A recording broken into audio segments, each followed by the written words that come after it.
With Jimmy Kimmel's indefinite suspension over a comment that was slightly inaccurate and would have warranted a quick apology at best, I want to talk about a trend that I've been seeing. When someone on the so called left says something the other side deems offensive, that person gets fired or seriously reprimanded. When someone on the right says something similar or much worse, there are no consequences whatsoever beyond perhaps a weak and insincere apology. As I mentioned, after Kimmel made a remark about the politics of Kirk Shooter, he took a swipe at some on the right who seemed to be using Kirk's death to score political points. Here's some of what happened. Jimmy Kimmel off the air. The host seen leaving his studio last night after ABC announced it's suspending his long-running late-night show indefinitely. During his monologue Monday night, Kimmel made comments about the shooting of conservative activist Charlie Kirk. And of course, months back, Stephen Colbert, who's been criticizing Donald for years, had his show canceled, allegedly because of poor ratings and lack of revenue. This was just as Colbert's parent company, Paramount, wanted approval from Donald's Federal Communications Commission to be acquired by Skydance. More recently, the cable network MSNBC fired commentator Matthew Dowd over the following remarks. He's been one of the most divisive, especially divisive younger figures in this, who is constantly sort of pushing this sort of hate speech or sort of aimed at certain groups. And I always go back to hateful thoughts lead to hateful words, which then lead to hateful actions. And I think that's the environment we're in, that people just, you can't stop with these sort of awful thoughts you have and then saying these awful words and not expect awful actions to take place. Matt. And that's the unfortunate environment we're in. There's nothing inaccurate about what Dowd said. And just to put it in proper context, that was before we knew that Charlie Kirk did not survive his gunshot wound. Back in June, ABC News correspondent Terry Moran was fired over a social media post in which he said of Donald's advisor, Stephen Miller, quote, his hatreds are his spiritual nourishment, unquote. Moran then said Donald, quote, is a world-class hater, but his hatred is only a means to an end, and that end is his own glorification, unquote. I challenge anybody to dispute the veracity of either one of those claims. I would go further and say that Stephen Miller is actually a Nazi, and Donald is doing everything he is doing for exactly the reasons Moran stated. He cares only about his own power and increasing it to whatever extent he can. Similarly, Washington Post columnist Karen Attia was fired by the paper for a series of blue sky posts in which she outlined what she considered to be Kirk's hate speech. And she simply quoted Kirk directly. And back in 2017, during Donald's first term, sports journalist Jamel Hill was fired by ESPN in 2017 for posts criticizing Donald.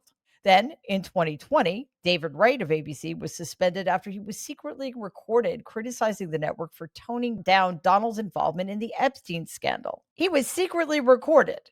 And then those words were used against, those words, by the way, were then made public in order to justify firing him. These words spoken, whether they're journalists or not, are protected speech. They're protected by the First Amendment. None of these people should have been fired. The only reason they were fired is because corporate media has made the calculation that it is more important to stay on the right side of the vindictive Donald Trump than it is to protect their reporters and journalists. That's not how this is supposed to work, but this is what happens when corporations value their bottom line more than they value the rights of the American people as they are enshrined in the Constitution. I mean, that's certainly what happens when we have an administration in power who only cares about its bottom line, which is to say Donald Trump's bottom line, and cares not at all about the rights of the American people.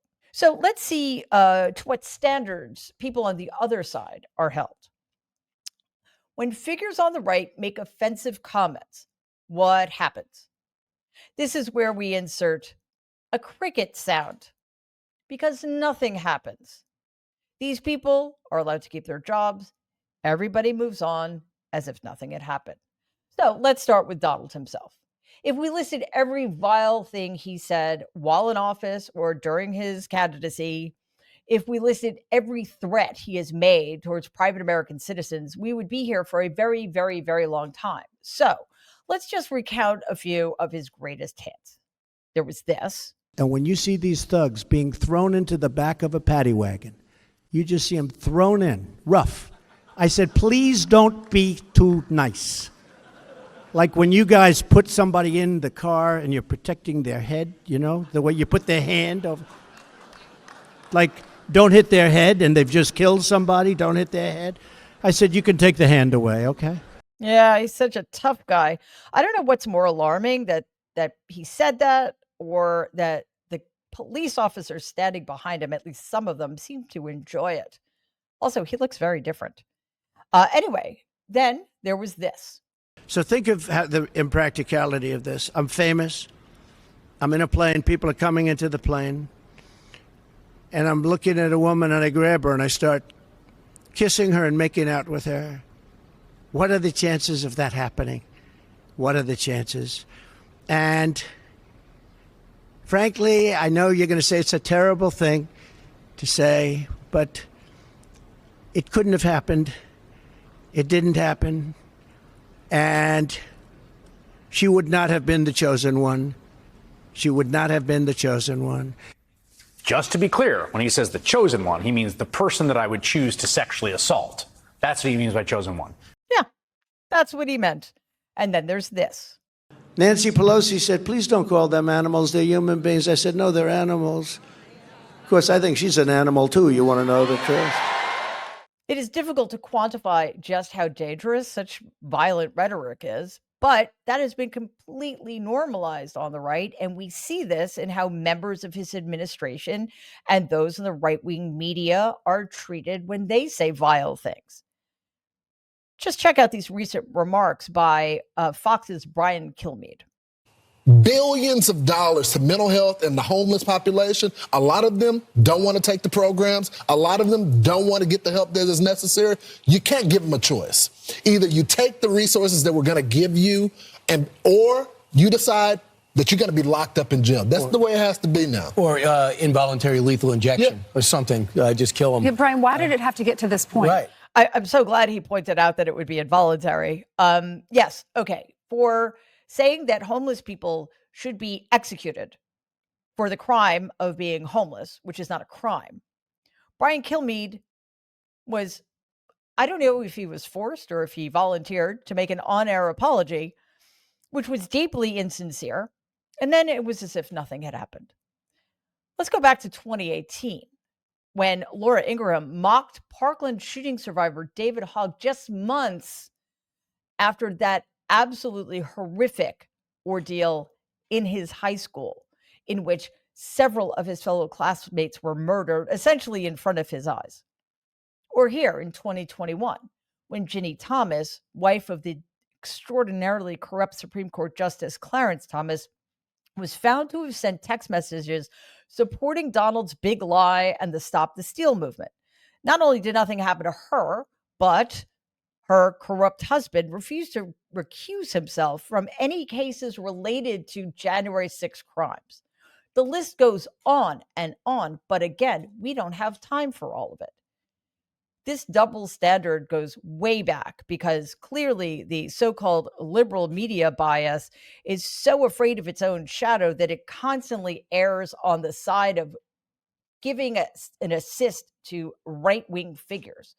Also, they seem neutral, but it is not neutral to give both sides equal time and to refuse to fact check anybody if one side is doing all of the lying, if one side is almost entirely responsible for pushing out propaganda, disinformation, and violent rhetoric.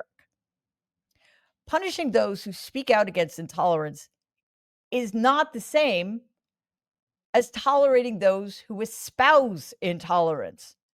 And our corporate media continues to get it wrong, time after time after time.